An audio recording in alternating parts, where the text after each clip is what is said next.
दोस्तों आज हम लोग बीपीएससी कंसेप्ट वाला के द्वारा all India mock test third जो पब्लिश किया गया है जिसमें टोटल 150 क्वेश्चन है उसको डिस्कस करने के लिए जा रहे हैं। इस टेस्ट पेपर के पहले 92 क्वेश्चन को हम लोग प्रीवियस वीडियो में डिस्कस कर चुके हैं। अभी हम लोग इस टेस्ट पेपर के क्वेश्चन नंबर 93 से डिस्कस करने के लिए जा रहे हैं। तो चलिए स्टार्ट करते हैं डिस्कशन क्वेश्चन नंबर 93 से। क्वेश्चन नंबर 93 में क्या कह रहा है तो यह कह रहा है the passage it is not from the benevolence of butcher, the brewer or baker that we expect our dinner, but from their regard to their own interest we address ourselves, not to their humanity but to their self-love, and never talk to them of our own necessities but of their advantage. Is often cited as an advocacy for pre-market economy is attributed to which economist? यह जो information है यह statement किस economist का? यह जो है यह फेमस इकोनॉमिस्ट एडम स्मिथ का है। यह स्टेटमेंट किनका है? जो एडम स्मिथ का स्टेटमेंट है। जो कोई भी जो बिजनेसमैन होता है वो अपनी नेसेसिटी के कारण अच्छी चीजें मार्केट में अवेलेबल करवाता है, वह किसी के कल्याण के लिए मार्केट में अवेलेबल नहीं कराता है। तो यह याद रखिएगा, यह स्टेटमेंट किसका दिया गया है? एडम स्मिथ का। यह जो है आपको देखिए कहाँ पर आइए, जो है यहाँ पर एडम स्मिथ का स्टेटमेंट दिया गया वेल्थ ऑफ नेशन, जो उन्होंने 1776 में यह बुक लिखा था, उसमें इन्होंने यह स्टेटमेंट दिया था। Adam Smith says it is not from the benevolence of butcher, the brewer और baker that we expect our dinner but from their regard to their own interest. अगर वो अच्छा सामान बेचते हैं, यह नहीं जो लोगों का कल्याण करने के लिए बेचते हैं, उनको भी मालूम है अगर वो अच्छा सामान बेचेंगे तो आप उसकी दुकान से ज्यादा सामान खरीदेगा, उनका भी बेनिफिट होगा। We address our self not to their humanity but to their self love and never talk to them of our necessity but their on their advantage. उनका भी एडवांटेज है, जो अगर सामान अच्छा बेचेंगे, अच्छा सर्विस देंगे तो उन्हें फ्यूचर में और अच्छा डिमांड मिलेगा। तो ये सब रीजन है जो कोई भी आदमी फ्री मार्केट इकोनॉमी में अच्छा सामान क्यों बेचने की कोशिश करता है, अच्छा सर्विस देने की क्यों कोशिश। अगला क्वेश्चन देखते हैं। अगला क्वेश्चन जो है, अगला क्वेश्चन कर रहा है the value of special drawing rights is based on the value of basket of 5 currency, which of the following currencies is not part of special drawing rights.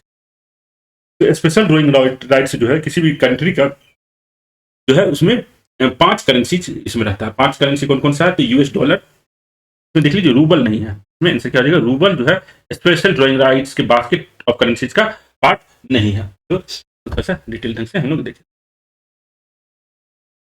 यह है what is special drawing rights. तो special drawing rights international reserve asset, the SDR is not a currency but its value is based on a basket of 5 currencies. कौन सा? US dollar, euro, Chinese renminbi, Japanese yen और British pound sterling. तो 5 जो currencies है special drawing rights में वह है US dollar, उसके बाद euro, European euro, Chinese renminbi, Japanese yen और ब्रिटिश पाउंड। तो 5 करेंसी आपको समझ में आ गया होगा। ये स्पेशल ड्रॉइंग राइट्स में कौन कौन होती है? स्पेशल राइट्स का जो सिस्टम स्टार्ट किया गया था, I M have created the special drawing right as a supplementary international reserve asset in 1969 when currencies were tied to the price of gold and US dollar. यह याद रखिएगा, यह इसका आंसर। नेक्स्ट क्वेश्चन देखिए, rouble नहीं है। Next जो question है आपको, which among the following instances does not result in inflation in an economy। तो इन्फ्लेशन इकोनॉमी में कब नहीं आएगा? Does not result. तो देखिए डिप्रिसिएशन ऑफ रुपीज, अगर रुपी का जो है वैल्यू डिप्रिशिएट करेगा, रुपी का वैल्यू अगर डिप्रिशिएट करेगा तो जो इंटरनेशनल मार्केट में जो गुड्स और सर्विस जो हम लोग इम्पोर्ट कर रहे हैं इंटरनेशनल मार्केट से, उसका जो प्राइस है बढ़ जाएगा, तो इन्फ्लेशन जो है बढ़ेगा, डिप्रिसिएशन ऑफ रुपीज। उसके बाद इंक्रीज इन इनकम टैक्स, अगर इंक्रीज ऑफ इनकम टैक्स होगा तो लोगों के हाथ में जो है पैसे कम आएंगे, पैसे कम रहेंगे, तो इन्फ्लेशन जो है नहीं बढ़ेगा। इंक्रीज इनकम टैक्स जो है नहीं होगा, सिर्फ इन्फ्लेशन बढ़ेगा। इंक्रीज लिक्विडिटी इन इकोनॉमी, अगर लिक्विडिटी इकोनॉमी बढ़ेगा मतलब अमाउंट ऑफ करेंसी जो ज़्यादा बढ़ेगा तो इन्फ्लेशन बढ़ जाएगा। लोअर इंटरेस्ट रेट, अगर इंटरेस्ट रेट लोअर होगा तो बैंक इजीली मनी अवेलेबल कराएगा, इजी मनी अवेलेबल होगा तो लोग ज़्यादा लोन लेंगे, तो इन्फ्लेशन जो है आपको ज़्यादा बढ़ जाएगा। तो इस क्वेश्चन का क्या हो जाएगा? 95 का आंसर ऑप्शन बी हो जाएगा। तो इंटरेस्ट रेट के बढ़ाने से इन्फ्लेशन जो है कम होता है, इन्फ्लेशन बढ़ता नहीं है। आपको समझ में आ गया 95 का आंसर। नेक्स्ट क्वेश्चन देखते हैं। Which of the following come under the current account of balance of payment। तो बैलेंस ऑफ पेमेंट का 2 भाग होता है, एक होता है करंट अकाउंट और एक होता है कैपिटल अकाउंट। करंट अकाउंट में ऐसी चीजों को लगते हैं जिस ट्रांजेक्शन का फ्यूचर में कोई इंपैक्ट नहीं पड़ेगा। कैपिटल अकाउंट में ऐसी ट्रांजेक्शन को रखते हैं जिसका फ्यूचर में इंपैक्ट है। तो देखिए एम्प्लॉय कंपनसेशन जो मिलता है उससे उस ट्रांजेक्शन का फ्यूचर में कोई भी इंपैक्ट नहीं है, तो ये आपको करंट अकाउंट हो जाएगा। रेमिटेंस भी क्या हुआ? एक प्रकार का जो कंपनसेशन ही है, इसका फ्यूचर में कोई इम्पैक्ट नहीं होता। एनआरआई डिपॉजिट, अगर कोई एनआरआई डिपॉजिट कर रहा है हमारे कंट्री में पैसा, तो वो फ्यूचर में उसे इंटरेस्ट लेगा। यह आपको क्या हो जाएगा, कैपिटल अकाउंट का पार्ट होगा। या कैपिटल अकाउंट का पार्ट होगा, करंट अकाउंट का या नहीं होगा। ये क्या हो जाएगा, capital account. Export of goods, तो अगर एक्सपोर्ट हम गुड कर दिए एक बार अपने कंट्री का, तो उससे हमको फ्यूचर में कोई भी लेन देन नहीं है। एक बार जो बिक गया तो बिक गया, तो ये आपको क्या हो जाएगा, कैपिटल अकाउंट। तो इसमें एनआरआई डिपॉजिट जो है यह आपको कैपिटल अकाउंट का भाग होगा। 1, 2 और 4 जो है यह आपको क्या हो जाएगा, कैपिटल अकाउंट का भाग हो जाएगा। तो यहाँ पर आपको जो आंसर जाएगा 96 का, यह आंसर जाएगा आपको बी, 1, 2, 4 कैपिटल अकाउंट का नहीं, करंट अकाउंट का। याद रखिए, करंट अकाउंट का इम्पैक्ट फ्यूचर में नहीं हमें मिलता, कोई भी बेनिफिट, कोई भी हम फ्यूचर कंसर्न नहीं होते हैं। जो ट्रांजेक्शन का इम्पैक्ट तुरंत खत्म हो गया वो आपको करंट अकाउंट में, ये हो गया आपका आंसर बी। उसके बाद अगला क्वेश्चन है, which of the given statement defines a fiscal deficit. तो फिस्कल डेफिसिट बहुत ही इंपॉर्टेंट एक शब्द है, इसका क्या मतलब। It expresses to the excess of total revenue expenditure of the government over its total revenue receipt. तो टोटल रेवेन्यू एक्सपेंडिचर जो है of the excess of total revenue expenditure over its total revenue, इसको क्या कहते हैं, revenue deficit कहते हैं। इसको फिस्कल डेफिसिट नहीं कहते, इसको क्या कहते हैं, रेवेन्यू डिफिसिट कहते हैं। उसका it is defined as an excess of total expenditure over total receipt excluding borrowing from a fiscal year. तो यह पॉइंट आपको सही है। It refers to the difference between all receipt and expense in both revenue and capital accounts of government. इसको क्या कहते हैं, budget deficit. यह भी गलत है। It is difference between revenue deficit and grants for creation of capital. इसको क्या कहते हैं, इफेक्टिव रेवेन्यू डिफिसिट। इसको क्या कहते हैं, इफेक्टिव रेवेन्यू डिफिसिट। यह भी नहीं गया। इसका आंसर क्या होगा, ऑप्शन बी। यह समझिए सिंपल लैंग्वेज में फिस्कल डिफिसिट का क्या मतलब हुआ, एक ऐसा मनी जिस पर गवर्नमेंट को इन फ्यूचर लोन देना पड़ेगा, अर्थात लोन के रूप में जो पैसा लिया गया है, लोन के रूप में जो पैसा लिया गया है जिस पर इंटरेस्ट फ्यूचर में गवर्नमेंट को देना होगा, उसको हम क्या कहते हैं, फिस्कल डिफिसिट। तो फिस्कल डिफिसिट आपको गवर्नमेंट पर एक बर्डन क्रिएट करता है जिस पर गवर्नमेंट को इंटरेस्ट देना। तो it is defined as an excess of total expenditure over total receipt excluding borrowing during a fiscal year. ये इनसे याद रखिएगा। सिंपल लैंग्वेज में फिस्कल डिफिसिट एक ऐसा अमाउंट ऑफ मनी जो गवर्नमेंट ने बोरो किया है और उस बोरोड मनी पर गवर्नमेंट को इन फ्यूचर जो है इंटरेस्ट देना। यह हो गया आपको बी। उसके बाद है which nation was the top foreign direct investment sourcing nation for India in 2023-24। तो याद रखिएगा आपको 2023-24 में जो टॉप कंट्री बना है एफडीआई के लिए वो सिंगापुर है। मॉरिशस जो है अब नहीं रहा। याद रखिएगा पहले मॉरिशस था।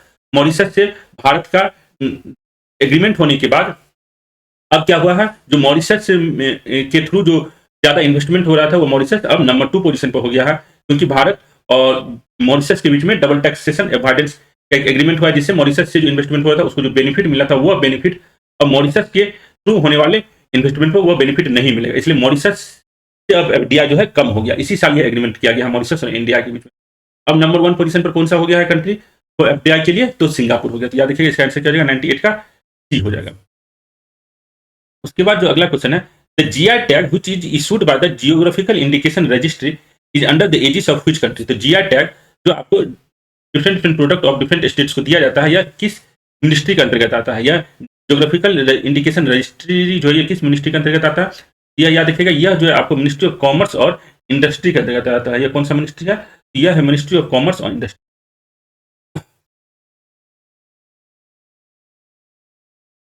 देखिए फ्रीक्वेंटली आस्क्ड क्वेश्चन जो कौन सा है, office of controller and general of patent design and trademark, department of promotion of industry and internal trade, ministry of commerce industry and government of India. तो किस मिनिस्ट्री के अंतर्गत जीआई टैग आता है, तो मिनिस्ट्री ऑफ कॉमर्स इंडस्ट्री। किस department के अंतर्गत आता है, तो department of for promotion of industry and internal trade. तो यह याद रखिएगा, यह जो है आपको जीआई टैग किस मिनिस्ट्री के अंतर्गत आता है, तो जीआई टैग जो है आपको मिनिस्ट्री ऑफ कॉमर्स और इंडस्ट्री के अंतर्गत। Next question,